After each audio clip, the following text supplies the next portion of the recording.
Test 1, 2. Hello. Test 1, 2, 3.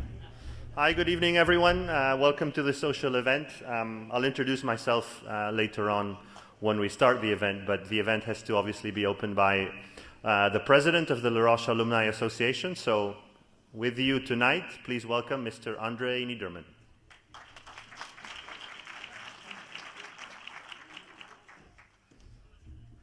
All right, good evening, ladies and gentlemen, distinguished guests, clients, alumni, prospect students, and of course, Les Rochians. It's good to be back and have you here and to have the big family all in one room. The last time I've been to such an event was, I believe, around 20 months ago, so it really, really feels great to be back. I was actually telling my wife the other day, out of all places, in your wildest dreams, did you ever think that I would be opening the first ever to be held Les Roches global professional event in Dubai? She said, honey, you're not in my wildest dreams. So allow me to quickly explain the nature of this first professional event, which we are also streaming over YouTube. When the current Les Roches Alumni Association committee got elected in 2019, one of the first questions that came up was, how can we create and deliver value to the over 13,000 alumni? And among multiple points that we outlined in our strategy, which some of you have seen before, we decided to first create the alumni chapters to support their local events and to add different formats of activities to engage our peers. So besides having social gatherings like we will have in roughly 1.5 hours from now, as we have in many places around the globe, the committee identified 11 key cities based on the number of alumni, the so-called Tier A cities, cities that also host professional events like this one, with the kind of support of Sommet Education and the Les Roches Alumni Association. So Dubai, or this event here in Dubai, is the first of its kind, and others such as this one shall follow in Shanghai, in Hong Kong, Bangkok, Singapore, Mumbai, Madrid, London, New York, Miami, and Los Angeles. But as you all know, organizing such an event takes a tremendous effort from an entire team, and I'm very fortunate enough to work with an entire team that has supported us throughout these last months to prepare this event this evening. And it's even more rewarding to see the big Les Roches family that shows up to depict interest and support us. So thank you very much for coming. Allow me to introduce the Les Roches Alumni Association Committee members. Maybe you can stand up quickly. Felix, James, Elton, I see Carola over there, Bill. Please, everyone, stand up. Walid. So maybe you can come up, guys. Just come up here quickly. Just say hi. Give them a round of applause, please. Thank you very much. So we are actually 10, but only 2 couldn't make it. One of our members, Sophie Hanlon, is delivering in a couple of weeks, and then we have Nick Allen based in Australia. He couldn't make it because of obvious COVID restrictions. But maybe you just run through and quickly introduce yourself, where you're from and position. Hi guys, Felix Jondal from Sweden, graduate of the Montana campus 1997. Hello everyone, Carola Eckert. I'm based in Zurich, graduated in 2002. And yeah, it's nice to see all of you here. Good evening, Elton Dalmedo, graduated 2002 in Marbella and 2003 in Blues. Jambo Sana. Who can say Jambo? Jambo! Ah, yeah. So you know where I'm from. Bill Omamo from Nairobi, Kenya. It's great to be with you guys again. I'm a graduate of, Jason, are we correct? Is it 1991? Okay, it's debatable, but 1991 I would believe. Hi everyone, Sam, class of 2014, campus La Roche, Bluche, and from Egypt. Thank you.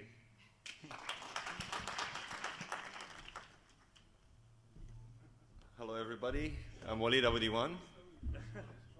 Shway shway. Siga siga. So graduate from Crans-Montana, 2000 diploma, and 2002 with a bachelor degree. And I hope that you will enjoy this night, and hopefully that it's not gonna be the first or the last one. Sorry to be back up here again. James Ramsden, London, graduated 1991 or 2, although the jury's out on graduation full stop. And I, with myself, with Felix Yondal and the committee, but basically Felix and I, are organizing the reunion in Bluche or Crans-Montana in May of 2022, which I know you are all going to buy a ticket for this evening or whenever the platform is up and running, with the amazing Sophie and Selena from Sommet, who are helping us with the alumni and the association. So yes, I'm in charge of that. So if it's bad, blame Felix. Okay, so you can see there's a lots of fun to work together with these gentlemen and also Carola and Sophie, who is home. A special credit for organizing this event goes to Selena Bryan. Can you come up quickly, Selena? She's done together, she's the alumni engagement manager. Everyone knows her. She's our angel in London, together with Sophie Thomas. Sophie, come up here and say hi. Sophie Thomas, the director of alumni engagement. A great thank you to the two of you, because they've really, would you like to say a word just very quickly? No? No, not normally, no. No? Okay. But the entire credit goes to these two wonderful women who have helped us so much over the past few years. Thank you so much for everything. And we also have 4 ambassadors here. The 4 ambassadors, you want to rise quickly? 4 ambassadors flew in. They are driving our chapters. Kais, Iliana, Mihir. What else do I see? Oliver is over there. Thank you very much for coming over and flying all the way from Switzerland, India. And, well, Iliana, you are half from Mexico, so... Good. So tonight we're going to talk about innovation, how we foster innovation for a sustainable future in hospitality. Or not only hospitality, but you'll be seeing Florent talking about innovation in general. Most people don't realize that we're experiencing history's highest rates of change, disruption, ambition, transformation, opportunity. And as you might have seen, the vast majority of La Roche alumni have been driving innovation and entrepreneurship for decades, ever since they left school. Many of us have long identified the role of innovation within the hospitality industry. It's sort of in the DNA of La Roche. It's something that makes La Rochans really, really unique. But the occurrence of disruptive and enabling technologies has shortened the life cycle of iteration intervals. This means that the next decade will see more changes than the last 50 years. But people and businesses aren't really prepared for that level of change. Not yet. Since 2000, 52% of the Fortune 500 companies are no longer here. And in the next decade to come, another 40% might not survive. But if you're a creator, there has never been a better time. You're experiencing an unprecedented window of opportunity in all categories. And tonight, we want to discover what this means for the hospitality industry. The Le Roche Alumni Association Committee is proud to devote its first global professional event to the topic of how to foster innovation for a sustainable future in hospitality. In our close, extensive, or maybe intensive, and daily collaboration with the Le Roche campuses in Switzerland, Marbella, and Shanghai, we see the constant development of the school's curricula, an effort to cultivate, shape, and prepare tomorrow's leaders in the hospitality industry. And while many of us were taught how wine is made, how to do guéridon service, and to fillet a trout, today students learn more about coding, about the meaning of organizational ambidexterity, and how digital transformation drives not only the way we interact and communicate with our customers, but also how we monetize our businesses. More about more about roles, machine learning, artificial intelligence, augmented reality, and robotics will take in within the hospitality industry. So let us depart on a 90-minute journey where we dive into the world of digital innovation, together with our keynote speakers and panelists, to whom I already extend my sincere gratitude for coming all the way from all corners of the world. Ladies and gentlemen, welcome to the future. Welcome to Le Roche. This is not just a school.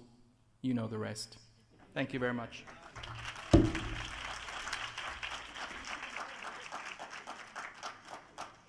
Completely forgot to introduce this evening's MC, Mr. Mano Soler. He is the Director of Operations of our campus in Marbella. Thank you very much, Mano.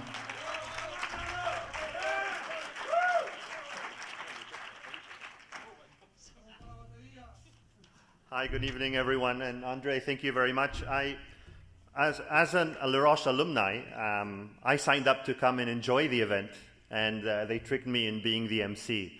But I must say that with great pleasure, I'm happy to welcome you and to be part of this as well. So good afternoon, everyone, ladies, gentlemen, Le Roche alumni, ambassadors, Glion alumni are around here as well. We have current students on internships in Dubai, and we also have prospective students that are here also to learn a bit from us, to maybe chat with alumni and understand what Le Roche is, because they have an interest in pursuing their career with Le Roche. Before I continue, I really do want to give, on behalf of Le Roche Executive Committee, a big warm welcome from them, from Ms. Christine Demenmeyer, the CEO of Le Roche Worldwide, Mr. Carlos Diez de la Lastra, CEO of Le Roche Marbella, and Mr. Michael Bao, Managing Director of Le Roche Xinjiang. They all send their most sincere congratulations to the event, but also their most sincere welcome to the event. And I also want to say on behalf of everyone at Le Roche and all the campuses, first of all, thank you very much to the Le Roche Alumni Association Committee for bringing us here today by organizing this amazing event. Andre, Felix, Carola, James, Walid, Bill, Islam, Elton. Yeah, Elton. Thank you for the amazing job that you have been doing for the past years. You have brought a lot of value to what is expected from a Le Roche Alumni Association. And thanks to your collaboration and openness, I'm actually able to witness everything that you do behind the scenes, everything that happens behind the scenes. And what I see is the incredible commitment and dedication that you're putting into this through your passion and love for Le Roche on top of your daily lives. So thank you very much, and I think this association committee deserves a very big round of applause.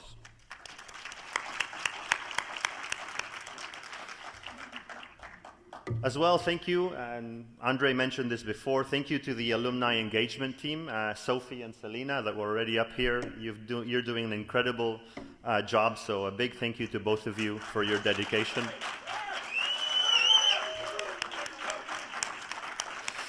So, for the event tonight, not only do we get to, meet each other, reminisce about times that we had at Le Roche, amazing stories, funny stories, We're also here to create meaningful network, have some fun, which is also part of what we do.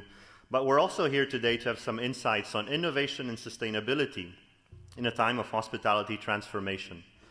I must say, from a campus perspective, what a year it has been for Roche, obviously what a year it's been for the whole industry, and what a year it's been for the whole world.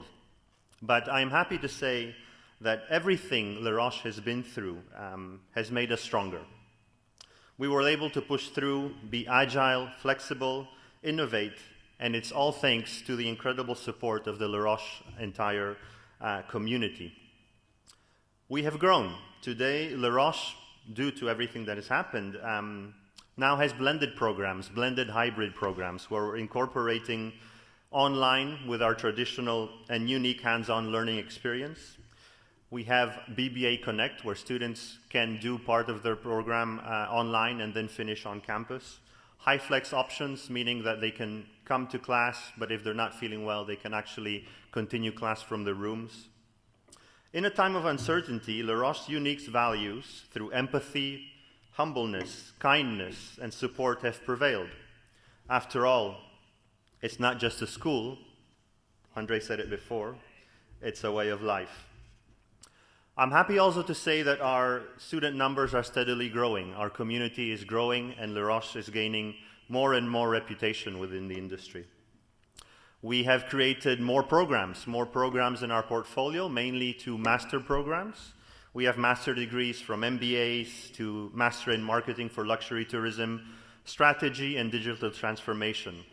But we've also entered the executive market, where we're offering master's degrees to the working professionals, in which you can combine your growing career with furthering your studies. Again, thanks to all of you, all of the alumni, we are once again #3 worldwide for employer reputation. And this is something that we also are very proud of, but are also very aware that it's thanks to all the effort that our alumni are putting out there in the industry. When it comes to innovation, Roche has built Spark, a global sphere to foster hospitality innovation, including pre-incubation and incubation services for startups, which are bringing disruptive thinking to our industry and inspiration to our students. You'll learn more about Spark in today's keynotes. We are also no stranger to sustainability. This has been a core value of Roche, from sustainable practices on campus to student-led charity events and green certifications. We are ensuring to build consciousness to our current students that will be applying this to the industry. Next week, we are happy to be hosting the Roche Shift-In 2021, 3 years in a row, a global Roche initiative that brings together leading experts on the subject. Please make sure that you look out for that. When I mentioned on campus to some of the ambassadors that I was attending the alumni reunion in Dubai, the leader of the ambassador program approached me and said, Mr. Soler, you know, we also want to say something to the alumni. As current students, there is something that we want to say. I said, well, you know, let me know, and I'll make sure I'll convey that. But they came up with a video for all of you. So I'll play that video on behalf of the ambassadors of the current students in campus.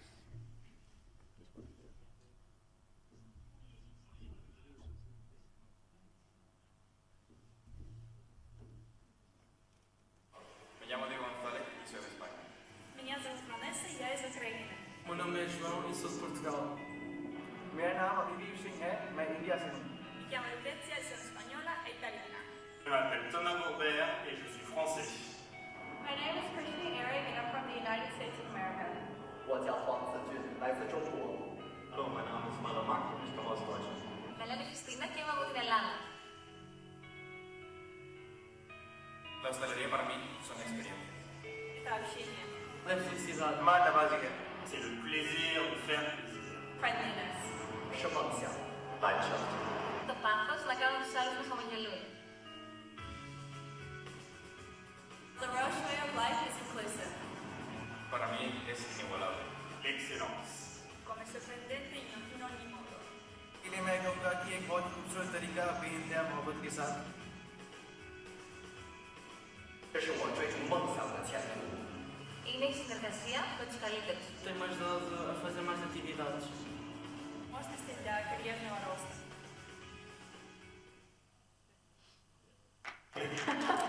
Hello, alumni. My name is Miguel, and my name is Rafa, and we're the ambassador leaders. We would like to thank you for the work you've done in the past, and reassure you we'll keep the status high where the Roche belongs, without forgetting that excellence is not a skill, it's an attitude.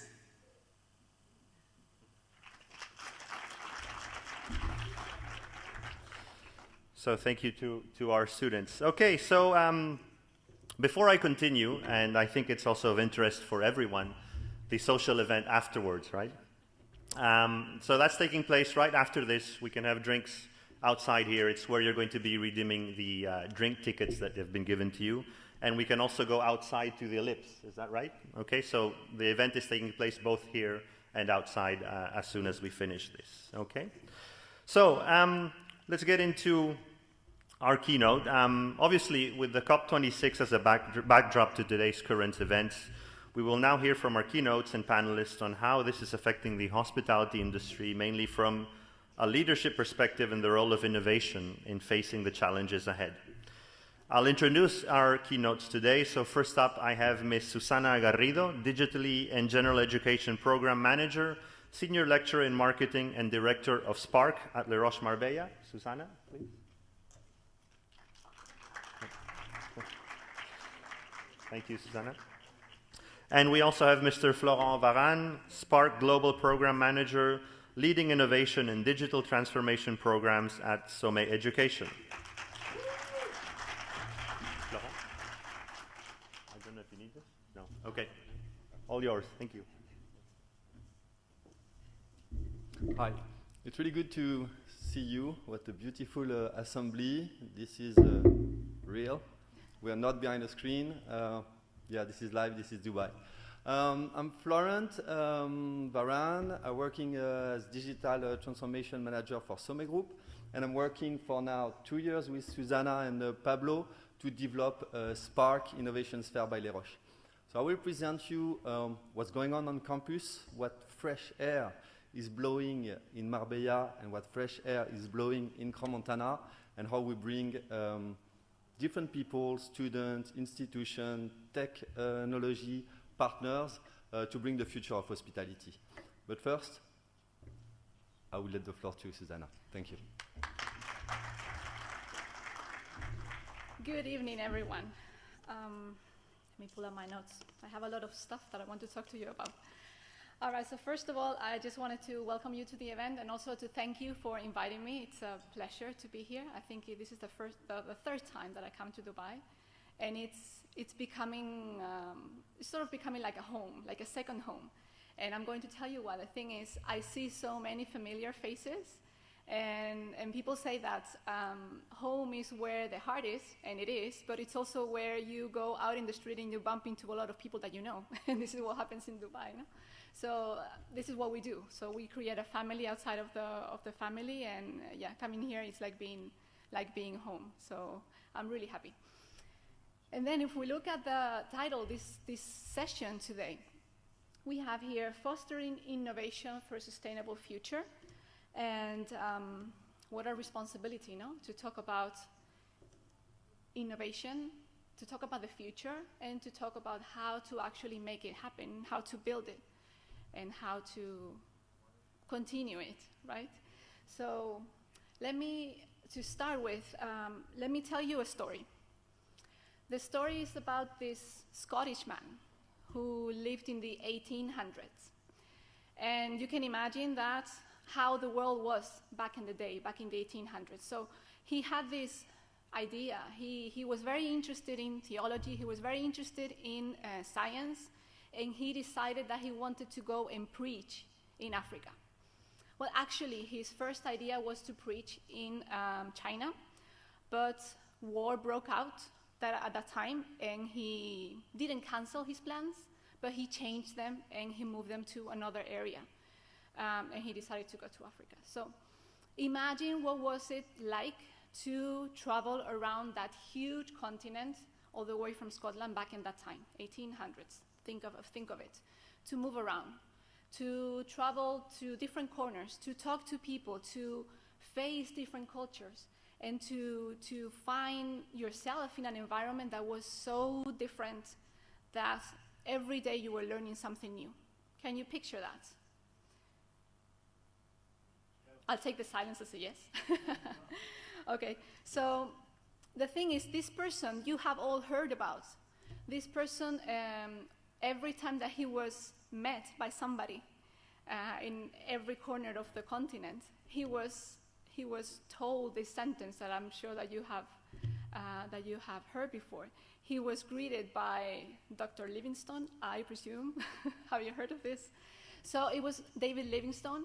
And do you think that he actually converted a lot of people to Christianity? He actually didn't, but he accomplished a lot of other things.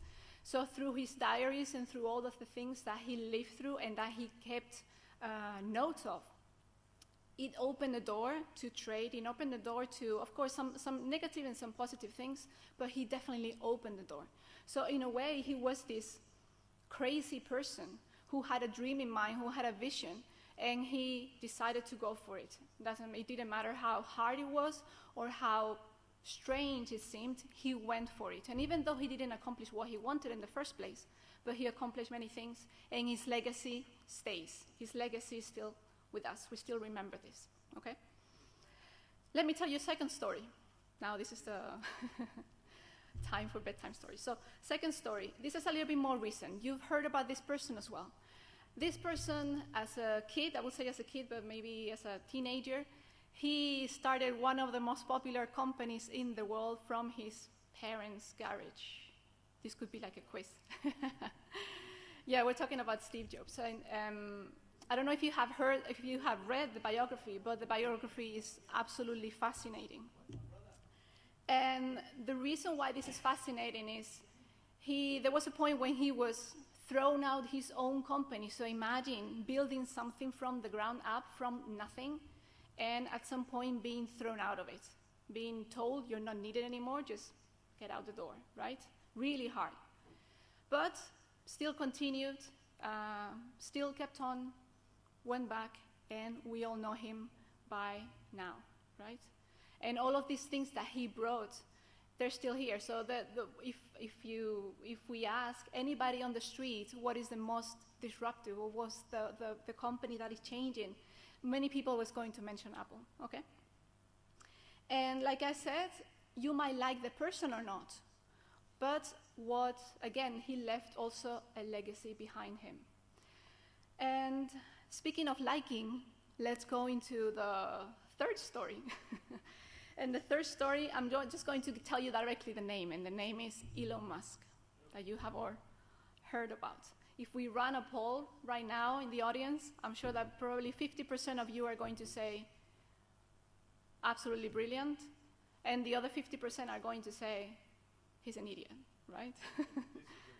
Disagree.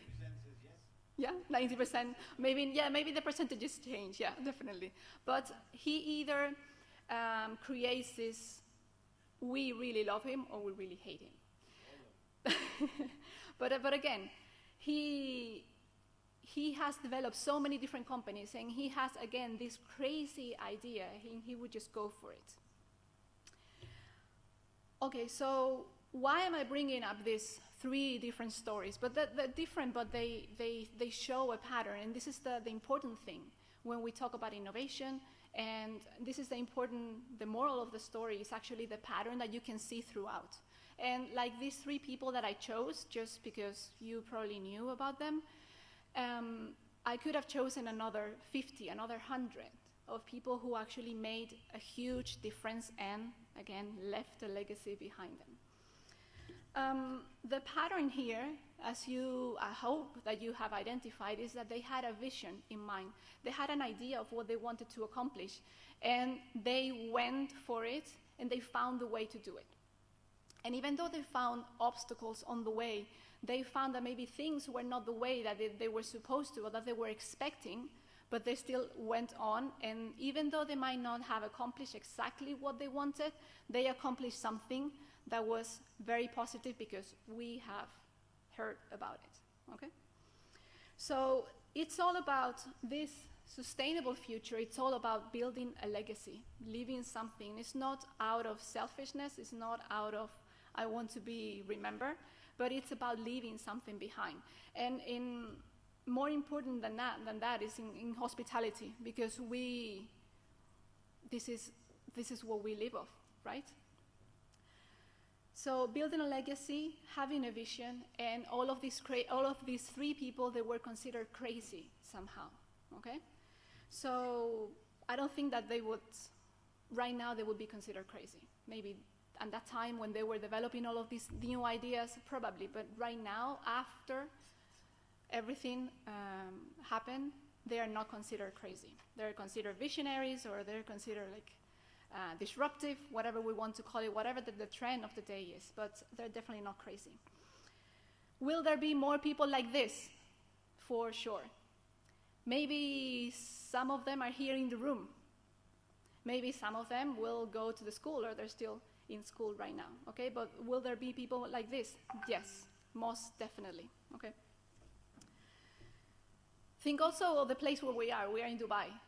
This place, the whole area, was somebody's vision at some point. Okay, this was built out of nothing. So I think how powerful the vision is for the future. So the question is, how do we build it in a sustainable way? How do we build it so that it lasts for the future? With everything that is moving now, if we consider the last 70 years, in innovation, in technology, in changes, technology has evolved so much in the last 70 years, nothing compared to the last centuries, okay? So, but even so, even though the last 70 years were very important, but think about the last 18 months, the last 2 years. We had different innovations or different things that they existed already, but all of a sudden, in a blink of an eye, we have accepted them as normal now, contactless. They were here before, but now everybody expects that. Nobody wants to touch anything. So we are expecting everything to be paperless, to be contactless, to be easy, to be seamless. Another example is the air quality. Now all of a sudden we're very concerned about opening windows and having, recycled, not really recycled the air. But these are the things that are here to stay. More things. New materials. All of these new materials that are more durable. They repel dirt, or they repel viruses. So all of these new materials, they're also here to stay. Are they new from right now? No, they're not. But right now we are accepting them as things that we need right now, that we are currently using, and we want them now. Drones, so we can have images of everything, even though it's not possible for us to actually see it. So all of these things, what I want you to think of is all of these things that you see right now, they are here to stay. Maybe not everything. It's so great to be on a event like this in person, but we are streaming as well. So a while ago, the streaming, okay, fine, but nobody will have accepted to go to an online event. Online event, what kind of event is that? But now we accept it as normal in just 18 months. So I want you to realize how quickly our minds change and how quickly the minds of your customers change, and therefore you need to be able to see that. Okay, so let's put these two things together. Okay, so I told a few stories in the beginning. I talked about the things that have changed right now that we are accepting. So these are the things that you have to take into account for future innovation. You have the two sides. You have the side of the market. How quickly is the market going to accept what you are proposing to them? You can have the craziest, the best idea ever, and the market not be ready for it. Example, do you know that espresso machines, coffee machines, they were actually developed in 1984 by one of the Nestle employees, okay? But they didn't see the market until many, many years ago, many years afterwards, because the market was not ready for it. Coffee on a thing like metallic, what is that? So think of that as well. How quickly are your customers going to accept what you are suggesting, okay? Because sometimes we are very fast to innovate and to create new stuff, but maybe your customers don't want that. They just don't accept it. But now, like Andre mentioned, we have a window of opportunity when everybody accepts everything that is going to make their lives easier, that is going to make it safer, yeah, a little bit more like clean and hygienic.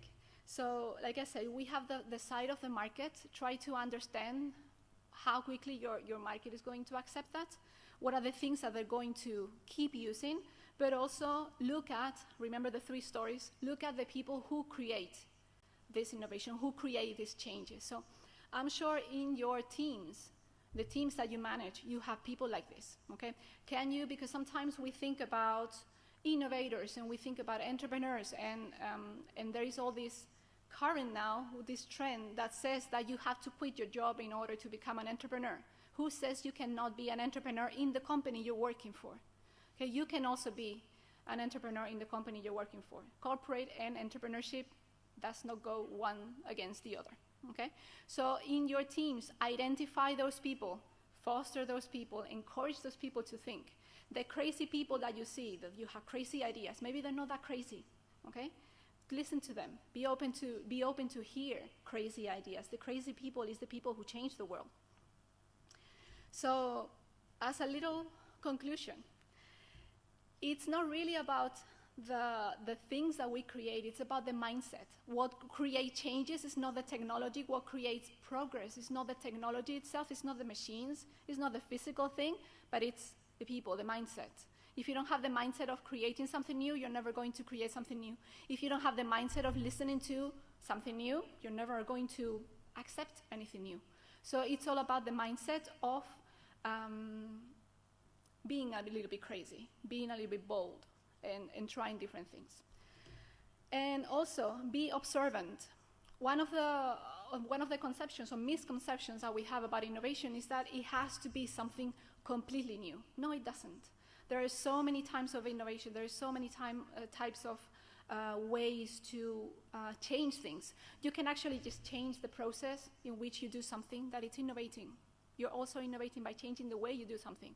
By changing one of the pieces of your process, you're also innovating. By bringing a new thing into another market, you're innovating in that market.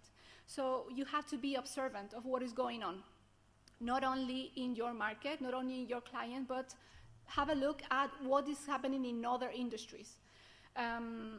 This cross influence of industries is probably one of the most powerful ways of trying to get ideas for new things. Look at trends also. Where trends are going is going to tell you what the things are going to be more interesting. So in the end, innovation is not about the thing itself, it's about the how we do it, the process in order to do it, the mindset, and the who is going to make it happen. If we don't have this mindset of the entrepreneur, we're not going to have, we're never going to have anything new, okay? So when we foster innovation for the future, you have to foster the people. And this is what we do in hospitality, right? We are very used to this. So when we think about a sustainable future, make sure that you have a vision where you want to go. Make sure you listen to these crazy people with these crazy ideas. And if you are the crazy person, you have to perseverate. You have to go on with it, okay? Perfect. Thank you very much.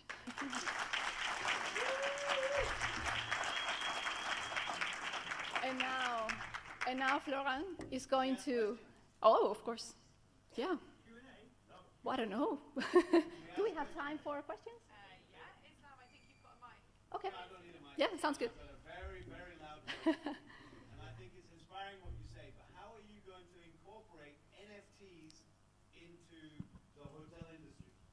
Oh, we have a very nice project, actually. Oh, okay. We can leave it for the panel, but I have a very nice answer for you already. Mm-hmm. We have a project. We have a project. Florent is going to explain actually how this translates into the things that we're doing in school. So has a lot of different examples. Yeah, thank you, Susanna. Yeah, we have project. We have many projects, and we'll show project now. Daring, caring, openness. What Susanna was saying is basically the value of Les Roches way of life. And this is what we gather and what we are proposing now with Spark Innovation Sphere by Les Roches. Just a few words about this.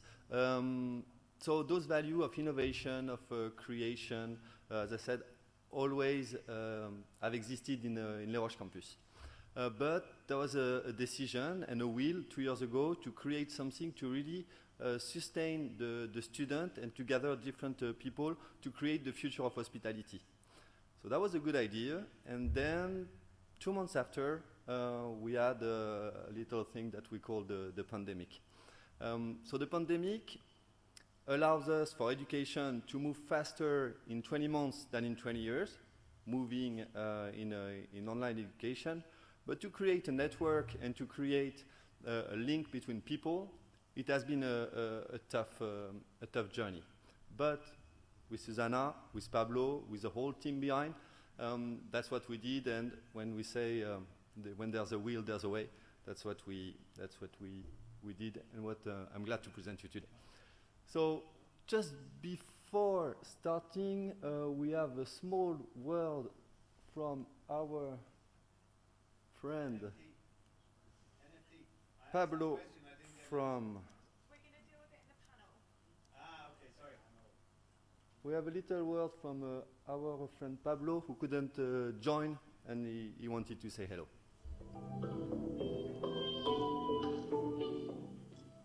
Good evening, Dubai. How are you doing?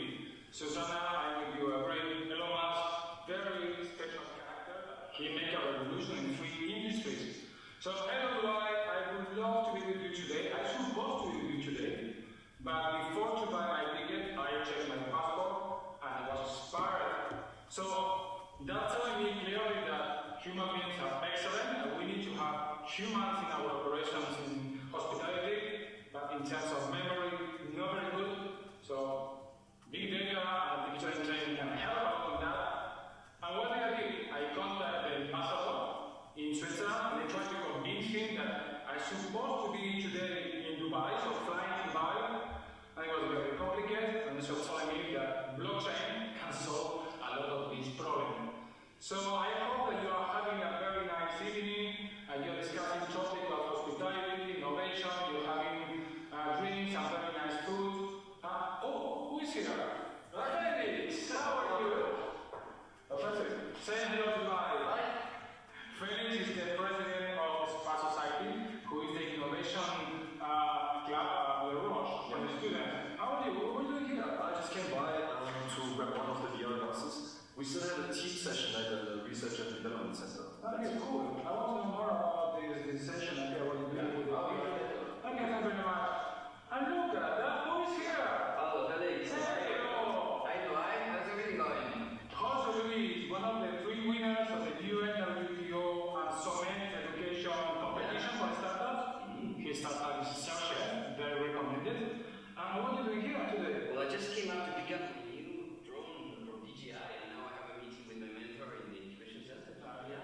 This is live at the road. This is Spark. So, Dubai, have a nice event. We will love you, and we see us very soon. Good evening, Dubai. Good night. Hello, Pablo. Pablo, if you follow us, hello from everybody here. Yeah, the world is different and fast-moving, and we want to create this future of hospitality together. But what's behind the world? What we have noticed is that hospitality business, you know how to present services, they know customer experience, but in fact they don't know much, we don't know much about technology. And technology, we are good in blockchain, virtual reality, AI, but when it gets to human and services, they don't know much about hospitality. So the idea behind Spark is to create the bridge between hospitality world and technology, and how to enhance the experience of the customer, and we will give a concrete example through technology. Why do we spend time on the worst moment in hotel, that is checking? Meanwhile, we could speak to someone who knows the town, who can give the good advice and tips to discover the town. So this is the kind of value that will be brought by Spark and by the innovation in hospitality. What is Spark? Basically, Spark is a center Spark is a center that brings different people to create this future. We are not waiting for a demand, we are bringing solution to the market. We are trying solution to see if there is an interest for people to test it, and if it brings value once again to a hotel, to F&B, to transport, mobility, and things of any sector of hospitality. So we try and we find. That's what we are doing. That's what we're doing at Spark. And in order to be able to do so, the first thing is to build a network. And that's what we started 2 years ago, and that's what we are bringing now to the student of Les Roches today. So basically, the hospitality network from hotels, as I said, mobility, transaction, or from business partners, academic experts, business experts, technical experts, and startup. And in front of this, we bring different technologies and partners, from artificial intelligence, robotics, IoT, etc. And we have currently like 35 partners that are working with us to propose projects within academic programs, but that are also developing new solutions for hospitality. So what Spark is for the student and for the community? The first thing is we want to inspire the student. We want to inspire also the whole community. So what we've created is a Spark TV that proposes different episodes all along the year. You can go and check in Les Roches those different episodes. And it presents a different topic with a deep insight on a particular topic with hospitality and technology. And this allows to foster innovation within the Les Roches student. We have also a program of events, and as André and Mano were mentioning, next week there will be the Shifting Festival, that is one of them. There is the World XR Forum we are working with, and with a dedicated point on hospitality. Different participation to present innovation in hospitality in future and different gathering. And next year, for the first time, as now we can do it, we will organize the Spark Day with all the tech partners and hospitality and the main innovation shares actors to present this, and with different conferences. So if you took the invitation for the alumni in May, please book also your date in October 2022 to attend this event, and it would be probably a duplex between Marbella and Crans-Montana. What we are doing, we are also igniting. In each program now, from BBA to master and to postgraduate, we have one collaboration of a project with a tech company supervised by an academic and working with students. Like for instance, so we have a partnership, I don't give the brands, but with a famous drone company, and we are developing use case for hospitality to improve marketing and to improve revenue. We are working in robotics to develop house cleaning and supervision of facilities. We are working with blockchain to for the wallet of services, and how you can download a package of services and have everything on your mobile to then just go and use the services of discovery, transportation, and all in a glimpse in your mobile. So those programs are happening in the academic programs. We have also new facilities now. We have hotel room experience, where we have the different technology that can be tried for the could it be for light in a snap, or for drying without towel. And we have also a dedicated virtual lab, co-working spaces, and a VR and gaming center. So for those who are coming from Switzerland 2 weeks ago, there was the opening of the new facilities with a strong echo, and it's any student can now go there and try what is virtual reality and develop solution around this. So yeah, I just really encourage you to go to the campus to experiment this. Okay, and last but not least, we have co-working spaces, and it's good to be back together, and that's what we also offer with those new spaces, capability to have people join and working all together. So just to close with those two ones, there is also a mentoring program for the student. Twice a year, we incubate we incubate startup, and in fact, what we propose to students, we propose them to fail. We propose them to try, and we propose them to success after maybe a second or a third try. And we have the example of Roches who won the UNWTO, and we hope to have also increasing startup and hopefully a unicorn within a few years. But that's this mindset about trying, about creating idea, about supporting the vision, about daring and creating this future that we are proposing with Spark. An innovation student, and you had the high from them. And what we expect the news for this, but the goal is to really create this center of innovation with public fundings and with big partners, and we have a huge project on which we expect the answer to recreate Les Roches as the center for coordination of development and testing in hospitality in Switzerland, in particular for this public funding project. So what's next? And after I'll let the floor.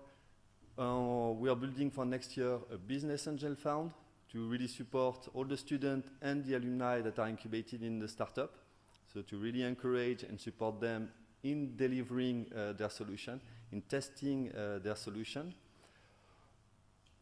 As I said before, we have the Hospitality Innovation Center that should come from the ground coming time.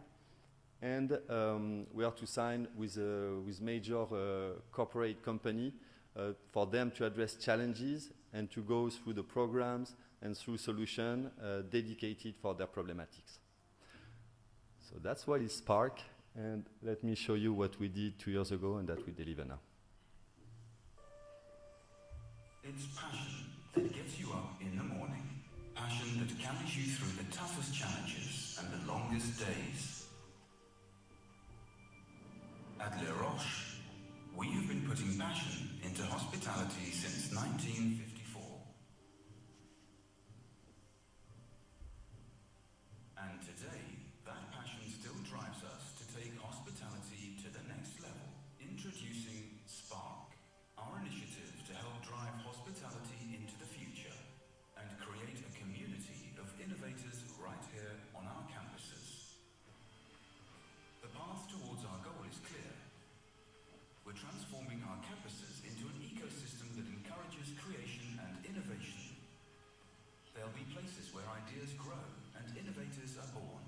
We will do this in 3 key areas, which we're calling Inspire, Ignite, and Incubate.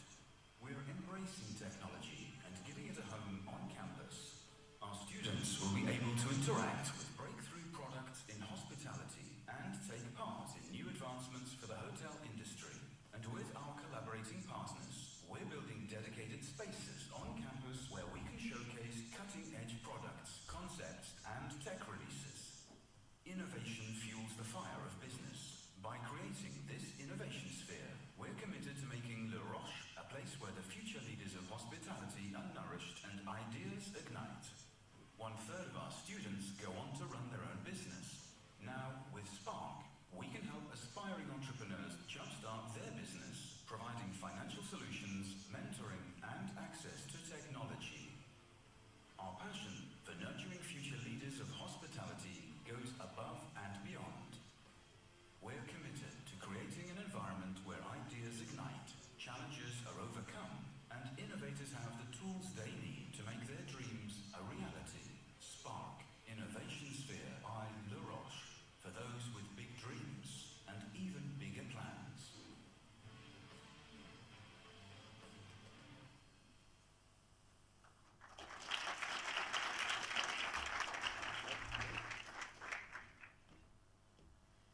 that was Sparks. Thank you very much for the presentation. And any question we can follow up then with the panel.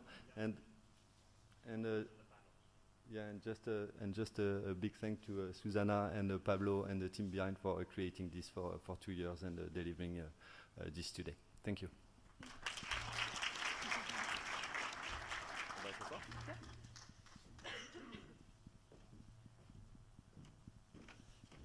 Okay, thank you very much, Susanna and Florent. I do want to reiterate that a video has hardly shows all the effort and hard work that the team has been doing with Spark and everything that's still to come.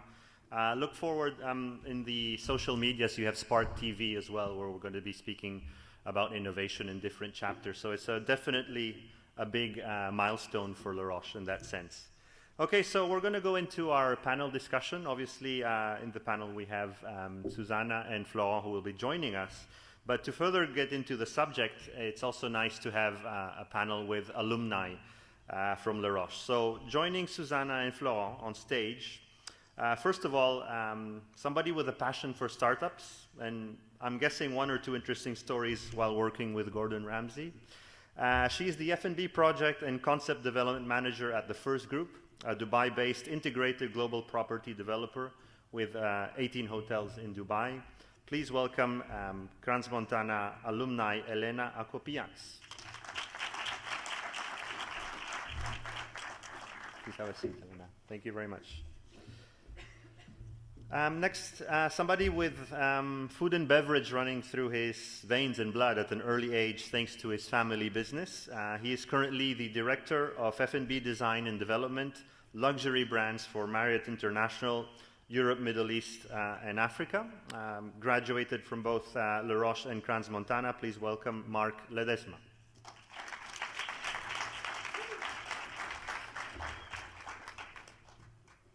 Welcome, Marc. Thank you. And last but not least, I think I would need the whole event time just to introduce his career. But all I can say is a proud alumni and a true leader, because he has taken others to their full potential as part of his way of leading. Regional Vice President, Europe, Middle East, and Africa, and General Manager at Four Seasons Bahrain Bay. Please welcome Rami Sayed.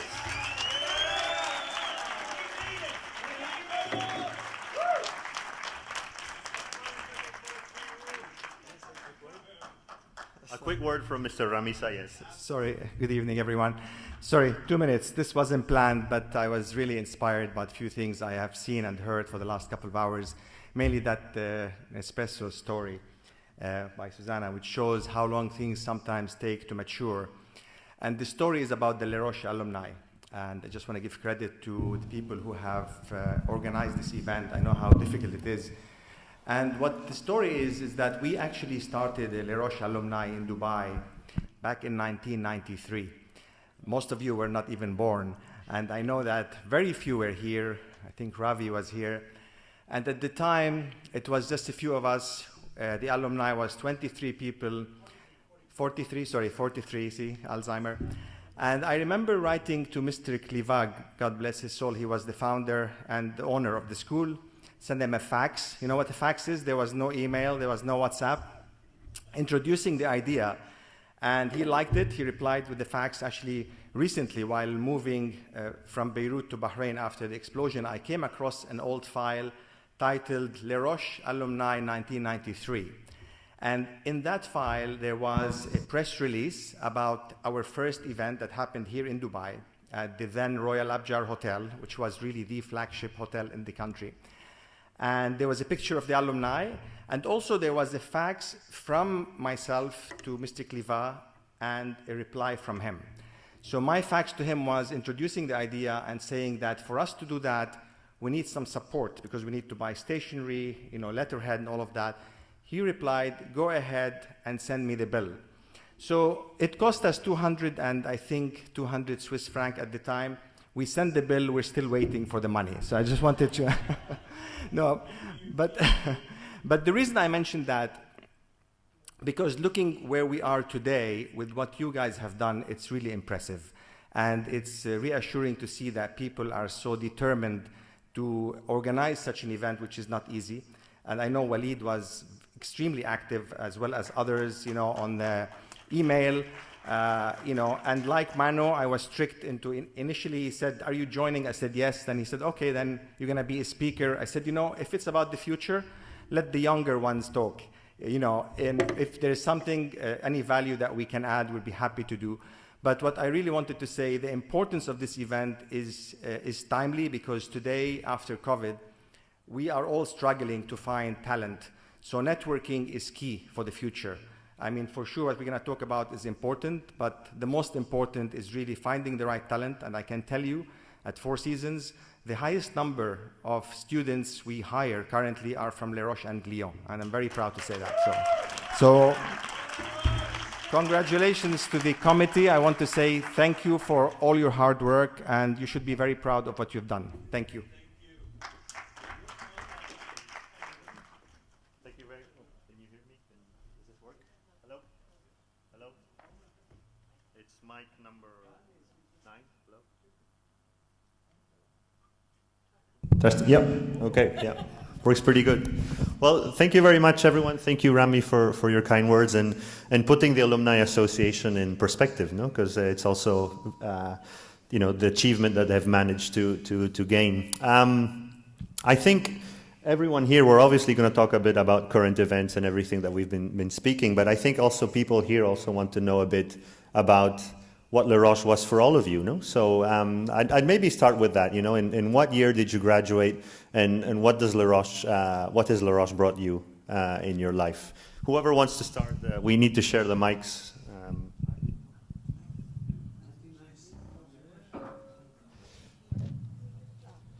We'll have a round of questions again, okay, for everyone.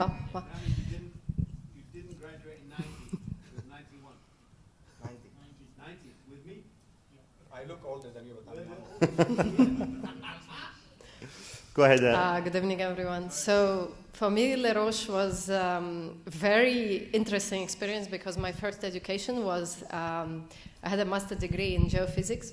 So it was like all very, very nerdy atmosphere in Moscow State University. And then I went to study in Le Roche.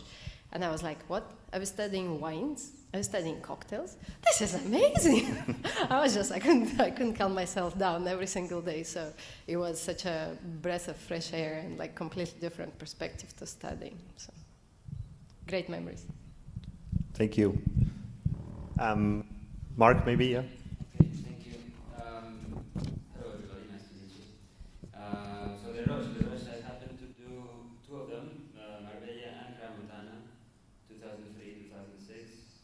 Went in there young with having a background already of family owned basically restaurants. So I wanted to continue in that sense and open up into the hospitality of the whole hotel world. So I kind of knew where I was going. I wanted to do that, and it was fantastic. It's, you know, the way of life. I think we took it literally. We had lots and lots of fun in Marbella, and of course another key point in Crans-Montana was the skiing, which was a big plus. Okay, I see you're not leaving the juicy. You're leaving the juicy stuff for drinks afterwards, no? Yeah. Okay, how about you, Rami? What, I mean, I graduated in summer 1990. Yes, that's a long time ago. And during that time, there was no BBA, no masters. There was a diploma. That was it. It wasn't my idea. The Roche was my father's idea to go there and study hotel management. But what is important for me from the Roche is that really it brings you down to the ground. It reminds you to keep your feet on the ground and your head on your shoulder. Because, you know, a lot of people who go to study in these hotel schools, they come from privileged backgrounds. I'm not talking about myself now, but in general. And it's very important to make everyone realize that this is an industry where you really have to stay very humble.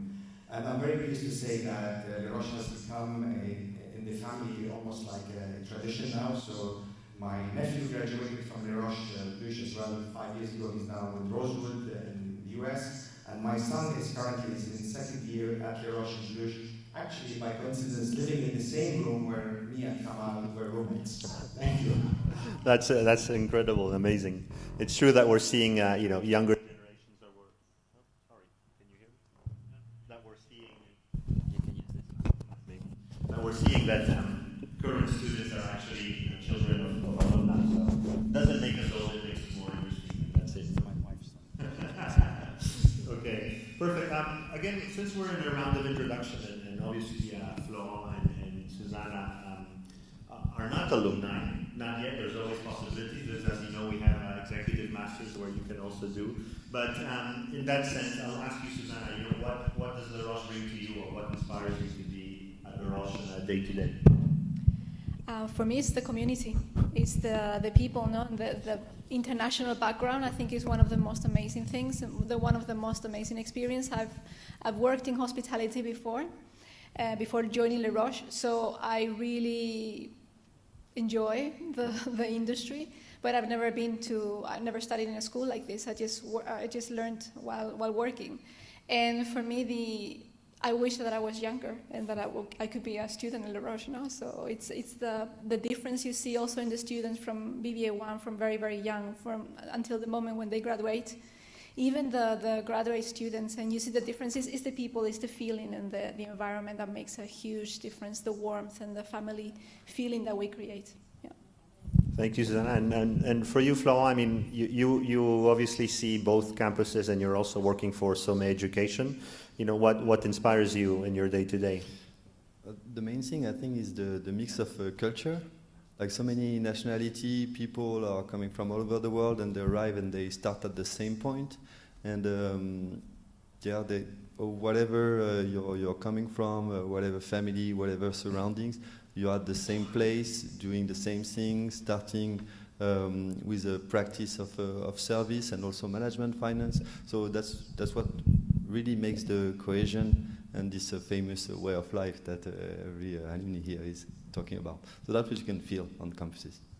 Thank you, Florent. Okay, we'll continue a bit with the round of introduction, but mainly in the role you play in your company, and also try to understand, what does the future of hospitality look like in your organization nowadays? So, I mean, maybe whoever would like to take the question first. Okay, Mike. Yeah.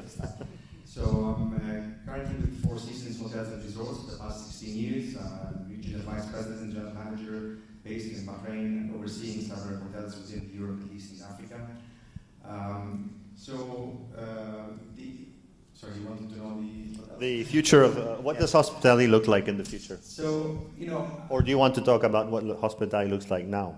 Well, I believe the last couple of years has taught us a lot.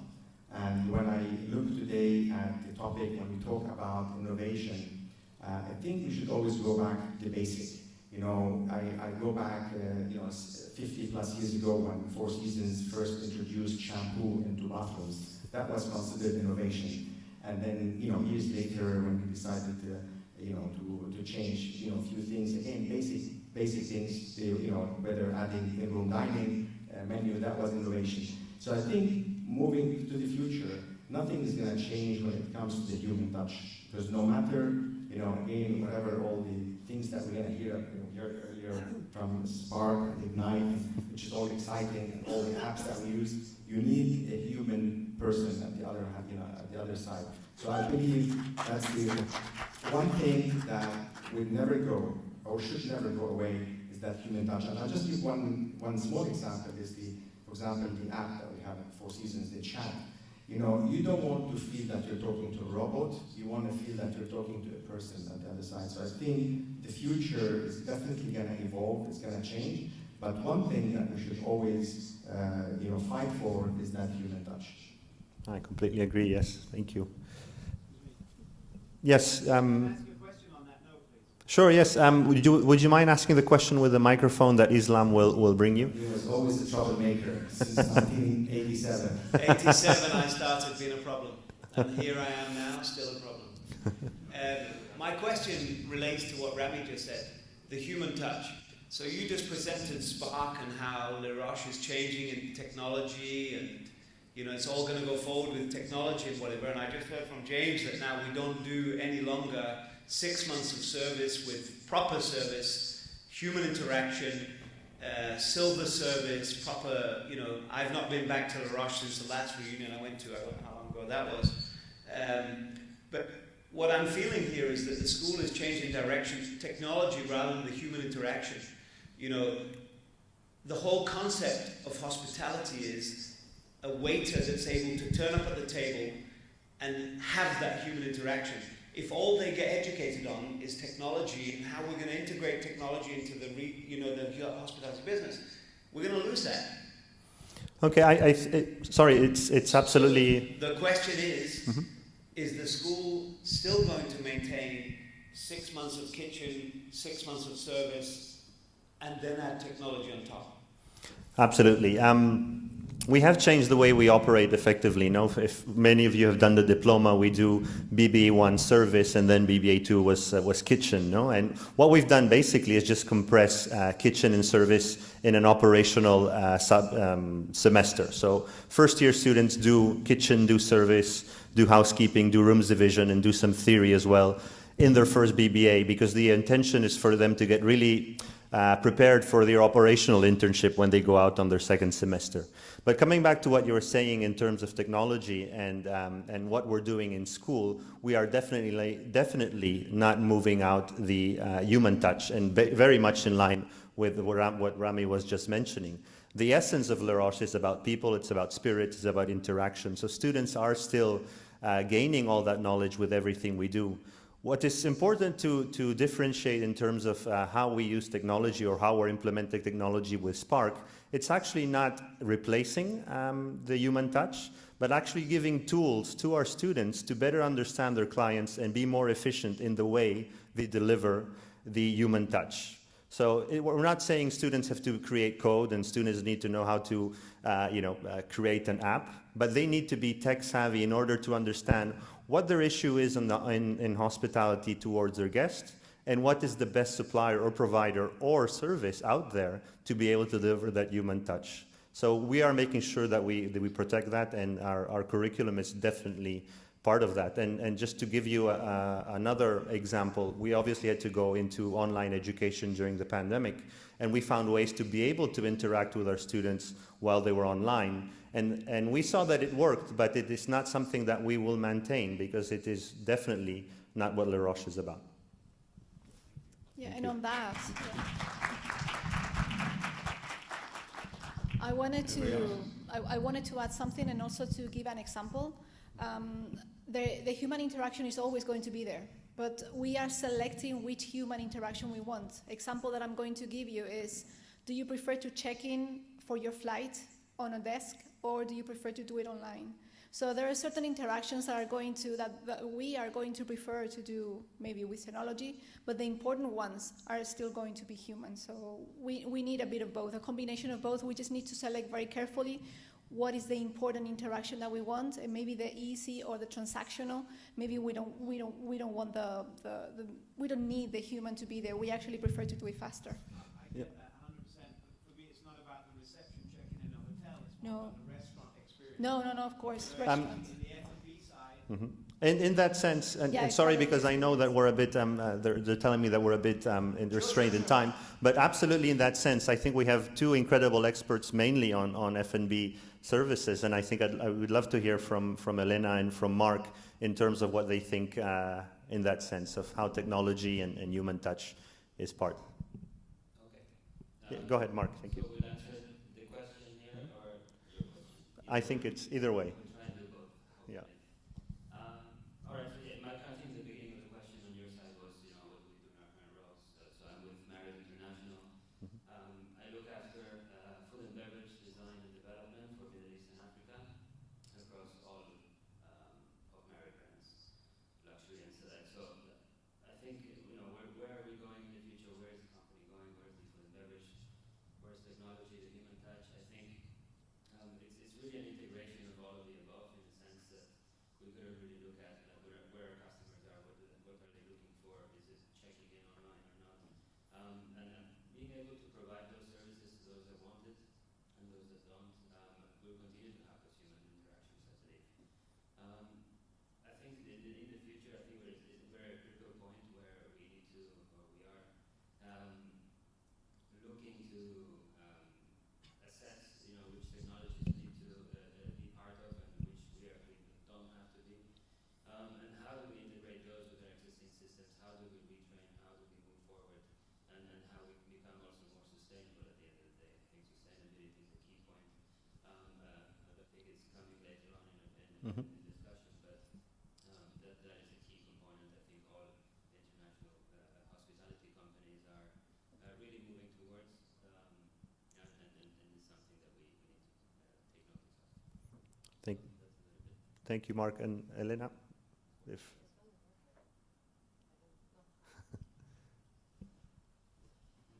I think from our,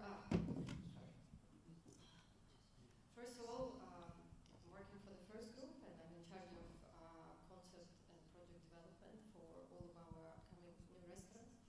So we have in the pipeline at the moment for the next 4 years around 50 restaurants coming online, 50 different concepts. Some of them are different outlets of the same concept. And I think what we figuring out is, yes, I agree with the human touch, and I think we kind of reimagined the human touch in the sense that if before COVID, pre-COVID, it was, there was a lot of different people hired, and we had quite huge teams. At the moment, until today, we operate with less than half of what we had pre-COVID, and we actually have much bigger net profits. And what allowed us to do that is actually technology. Yeah, for example, we could completely eliminate the in-room dining order taker in our properties, in few of our properties, because we implemented the system that you just order, you scan a QR code in the room and you order it. Yet that allowed us to reimagine how we want to treat the staff we have and what kind of personalities we want to hire. So we went actually in all of our key outlets, we went into hiring real personalities that can highly perform with high performance, and that have potential for that human touch, not just like some people, especially in this part of the world, some waiters, for example, can be a little bit robotic. So we went with hiring personalities, developing them, and letting them be themselves, and whether that means they're all covered in tattoos, and they wearing purple hair. I used to have purple hair while I was running MasterChef Dubai.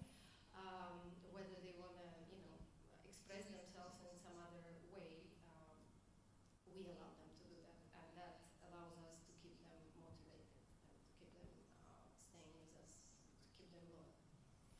Thank you very much, Elena. Again, we'll go through more of the questions because we also wanted to talk, obviously, about sustainability as part of, as I said before, it's current news, but it's something that has been always part. Well, yeah, can you explain a bit what are the practices that you are putting into place in your organizations? Is simply removing single-use plastics enough, or are you doing anything innovative in that sense in your organizations? To press once, I think. Hi. Okay, well, I think as a company, Marriott International is doing a lot, in fact. It is public knowledge that we have the 2025 goals and targets in place across all of our disciplines, from energy creation to wastage to food safety, etc. Particularly in food and beverage, for example, some things that we are implementing today, which combine technology, AI, for example, but also the connection of the human touch. In this case, we're talking about kitchens, and looking at reducing food waste by 50% within the next 3 years. So we've got a system that was readily available across the world. It's called WinNow. Some of you probably have heard of it. So the idea there is obviously that the system learns, for example, how much, what kind of food is being thrown away, and therefore is generating certain targets, certain numbers that then advise the teams to be able to manage and reduce that in the future. That's one element. Another element is about, obviously, the plastics. Water usage, right? We will come back to you. I know you have a question. So reducing plastic usage, and one of those obviously is the waters. No, do have certain stations that we're creating, so bottling stations within the back of house facilities, where we have glass bottles being filled with filtrated water in premises. So we're using that in restaurants, we're using that in rooms, in other areas. So these are elements that we are evolving within the operation, and will continue to evolve in order to save on water usage, plastic usage, food wastage, for example. But again, we are innovating across all the fields, all of the disciplines within a hotel operation, but also through technology. Thank you, Mark. Yep. I think other than everything you mentioned, you will see obviously that probably most hotel companies or restaurants will end up doing similar things. I think what's important is a couple of things. We have to realize that we have operating hotels, but we have future hotels in the pipeline. And what we have done at Four Seasons, we never think that we have the answer to everything. So we partner usually with experts in the field, as we have done during COVID. So we partnered with one of the top healthcare hospitals in the US and came up with our own Lead with Care program to tackle the pandemic. So when it comes to this specific subject, so we do work with international companies that advise us on energy saving and how do we think forward, i.e. when we are planning a hotel, at the planning stage, what do we need to do to make sure that when the hotel opens, it is eco-friendly and so forth. Knowing that by the time the hotel opens, things would have evolved and changed. At the same time, what can we do with our own hotels? So there are two things, and the other point, which I mean, without going into the too complicated things, the one thing that I would always encourage is not to forget the point that was mentioned earlier. Somebody spoke about crazy ideas. In each of our hotels, speak to the employees, and they usually give you the best ideas on how to save and what to do, because what applies in the Maldives may not apply in Dubai and vice versa. So, which takes me back again to the people who will eventually give us the solution for the future when it comes to this subject. Thank you, Elena. Would you like to speak a bit about what you're doing in First Group? Just to add to that, we also implemented the filtration systems, and we completely eliminated in a few of our properties the use of plastic bottles. Obviously, the biodegradable packaging of the deliveries and sometimes even on linen dining. Also, we run four-star properties, so it's not really a luxury sector. However, we eliminated completely the newspapers, for example. We don't work with newspaper companies. This can, let's face it, not many people read newspapers these days, so if such requests come in, which front office can find out in advance, we just buy it outside. And also we use the 100% eco-friendly and biodegradable chemicals and cleaning supplies in all of our properties. Okay, thank you, Elena. I was mentioning before as well, on campuses, both in Switzerland and in Marbella, these things also happen. No? It's important that they're mostly, and you mentioned, speak to your employees, they're mostly student-driven. And the generation that's coming and the students that are arriving are the ones that are pressing more on these issues. And the Sustainability Club or the Green Club in the campuses are really part of the solution. So it's absolutely looking into not only employees, but also the youth that's also starting to show that they really care of what's happening. I'll stay with you, Elena, and we'll move on into a bit of innovation or entrepreneur. I know you are a fan of startups and an entrepreneur as well. And I wanted to ask you an important question related to entrepreneurial mindset in modern hospitality, especially post-COVID. Could you share us a bit about what you think that mindset should be? Thank you for the question. Great question. Just a little bit of quick story.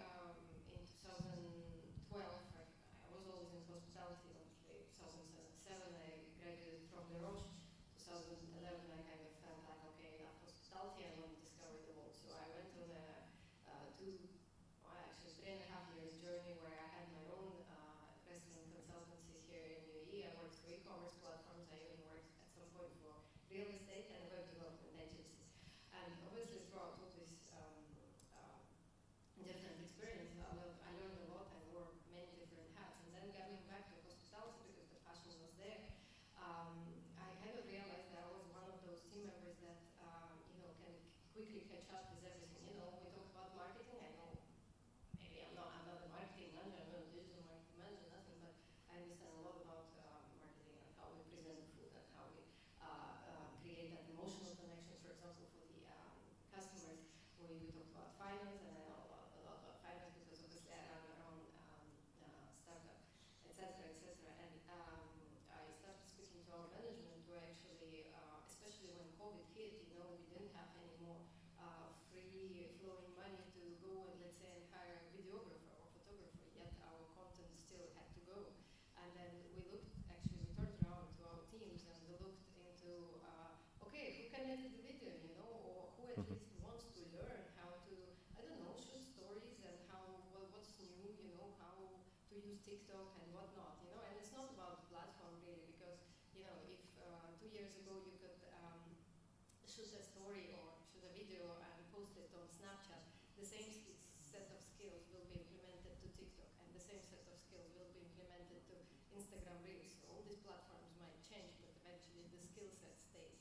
And what we found out, we used a lot of, and it was like a win-win situation for our teams because, you know, post-COVID world, most companies did not pay 100% salaries, you know, and obviously you wanted to retain your employees, but giving them something like, you know, a small course for them to accomplish and something they're interested in. And once we were out of this situation, actually giving them the opportunity to go maybe to PR department or marketing department. That was amazing. So I remember when I was working in Living Social, one of the core values was actually of the company that was acquired by Living Social here in the Middle East. It was be the CEO of something, you know, and that's what I always preach to my employees. You know, if today you are cleaning the dishes, you know, and you have pot washer, be the CEO of that, you know, and come up to me and say that, hey, you know what, I actually know how to make this work better or easier or faster or whatever. So yeah, I think that's very important. Like be the CEO of something. I think it's cool thing. Thank you, Elena. I have a question for Mark in terms of innovation. I mean, you had an innovation department. Okay, I'm not saying to share the secret of how your innovation process is, but maybe you can explain to us a bit, you know, how your innovation process is for mainly F&B, you know, because obviously there's so many trends, so many things coming out, and where do you get your inspiration and how do you work? Nice question. I don't think it's a secret. No, there's different processes available out there. I think we all use our common sense at the end of the day to arrive to what is right for a specific space, for a specific market, location. Obviously, there's the obvious set of research that we need to do, understanding who our market and our customers are and what their needs and wants are. Based on that, you have a set of ideas, a set of proposals, a set of analysis in the gap that are available, and through there you start creating experiences. You see how a market may be more open or receptive to different ideas, or are we going in a more traditional route? Is it a market that will sustain the idea? Do we have, I don't know, I'm going to say Italian restaurants. Do we have 25,000 Italian restaurants in the city? Probably. So is it the best thing? No, but does the market want it? Perhaps. So maybe you need to become a little bit more innovative in the type of Italian restaurant, right? I'll say that the traditional Italian restaurant is dead. But perhaps the seafood Sicilian Italian is interesting, right? So we start looking at more in detail and combining ideas, aligning needs and wants, and think in that moment is where you start creating something different, something more unique. That's a little bit about the system or process of how you innovate. No. Actually, I'll ask you a more particular question, Rami, and it's, I think Susanna should have mentioned this as one of her little stories, because somebody that definitely innovated and has left a legacy is maybe Izzy Sharp, right, from founder of Four Seasons. So I'm understanding or guessing that his innovation and crazy ideas drop down to management and to the rest, and it's part of your DNA. I think it's a great question. I think it's important to bridge the gap between innovation and emotional intelligence. Because at the end of the day, I don't think we need to always hire very expensive consultants to tell us how to innovate. What we need to do is to listen. And I'll give you an example about Izzy Sharp. I'm glad you asked about it. So I know you know him personally. Absolutely. Izzy Sharp is the founder of Four Seasons. He's still our founder and chairman until today, and he's still very sharp, I can tell you that. So on one of his trips to the hotels, while he was, he landed 5 in the morning, and the first thing he wanted to do is to go around the hotel because he already slept on the plane. He wanted to go and shake hands with all the overnight staff. So while chatting to one of the room attendants, he said to her, "Is there anything that you don't like, anything we can do different?" She said, "No, I love my job, everything is great. The only one thing, I've been working for Four Seasons for over 30 years, I'm getting a little bit older, and now lifting the mattress, you remember in the old days we had to turn the mattress, every now and then, so it's too heavy for me to lift that mattress." From that comment, Mr. Sharp went back to Toronto, got his, what we call ELT, the Executive Leadership Team, and they launched what we call the sleep team. So there was a team working on how do we improve, how do we innovate the sleep experience.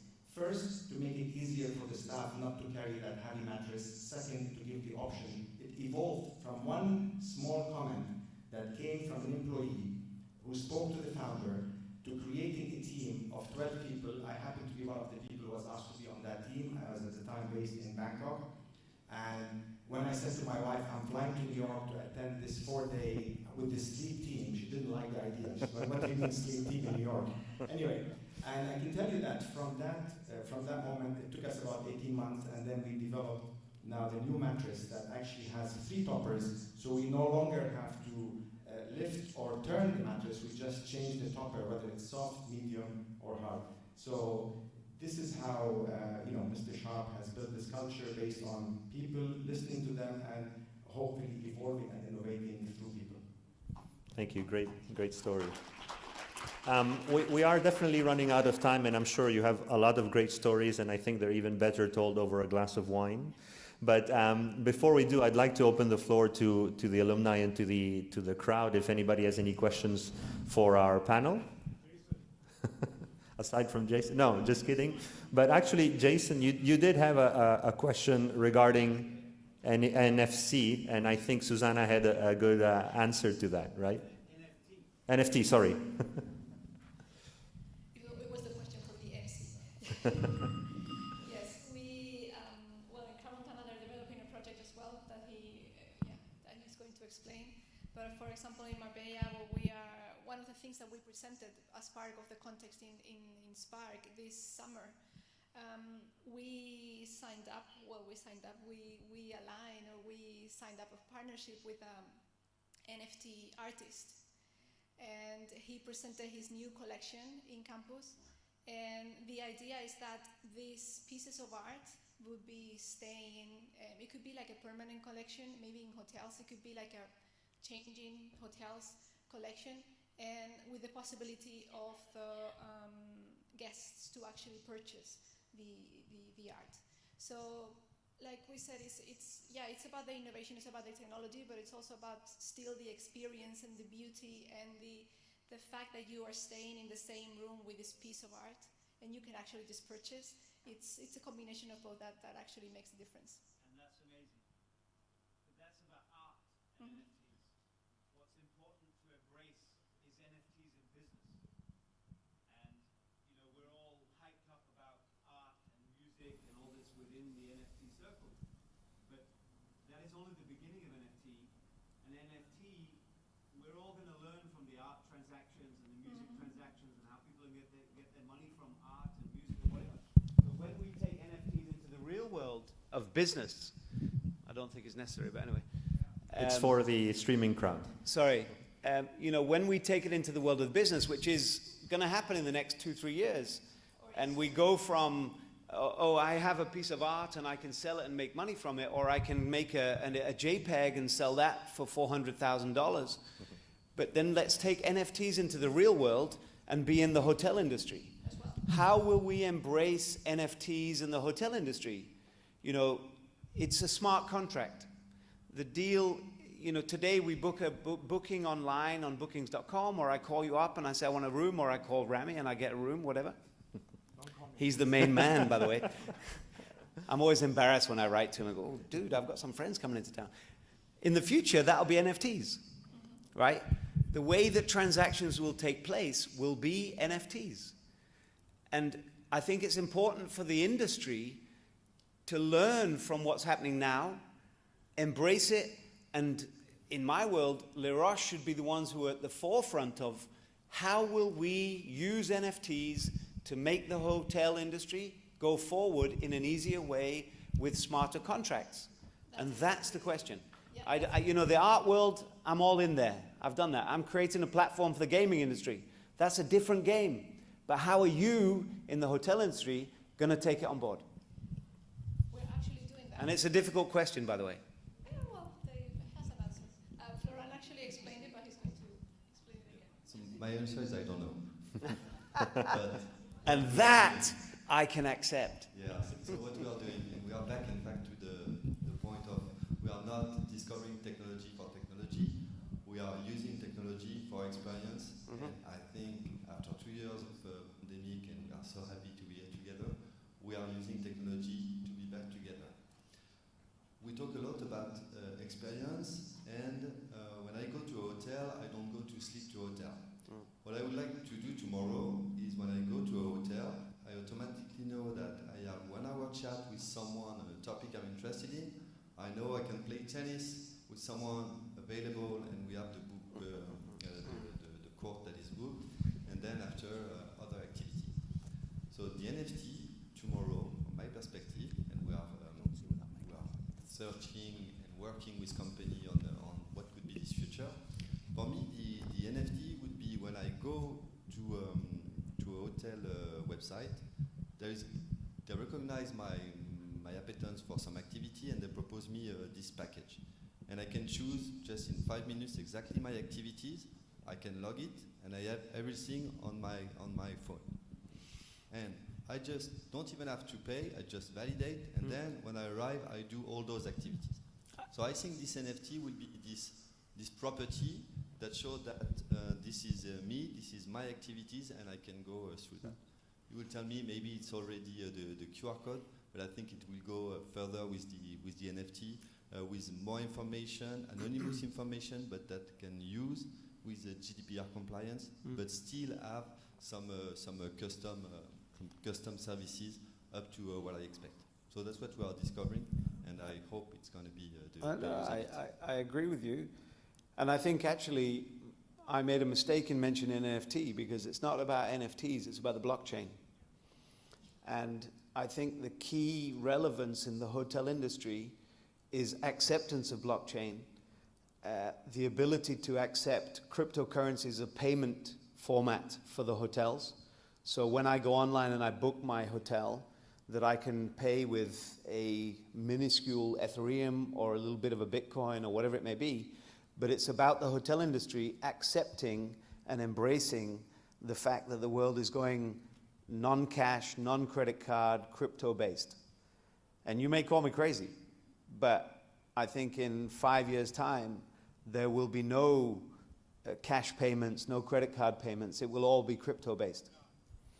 Okay, thank you, Jason. I'm sorry to cut you. Do you want me to take the podium and start a new speech? Sorry? I can take the podium. We start a whole new discussion. Yeah, absolutely. I Crypto agree. Crypto in hotel industry. But again, for no worries. In that line, you said, "Call me crazy." That was the moral of Susanna's story. So maybe you'll leave a legacy as well. So I guess, you know, in being hoteliers, most of us here, we understand that timing is important for the operations team in the hotel, and I think we need to go out and have a few drinks and start the social event, which is also fun for all of us. I do want to say a big thank you to all our panel, and I think an incredible round of applause for everything that they've brought to us here today. And we can continue discussing, obviously, with a few drinks. And again, reiterate my enormous appreciation and thank you on behalf of all the campuses to the LRAA and to the alumni engagement team. Thank you all for coming, and thank you all for making the effort to be here. Thank you very much.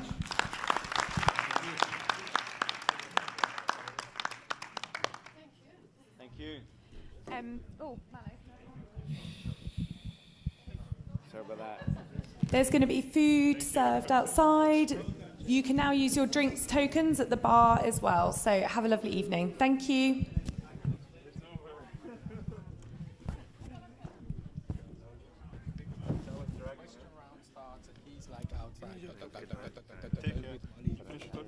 No, I'm okay. Man, I was joking.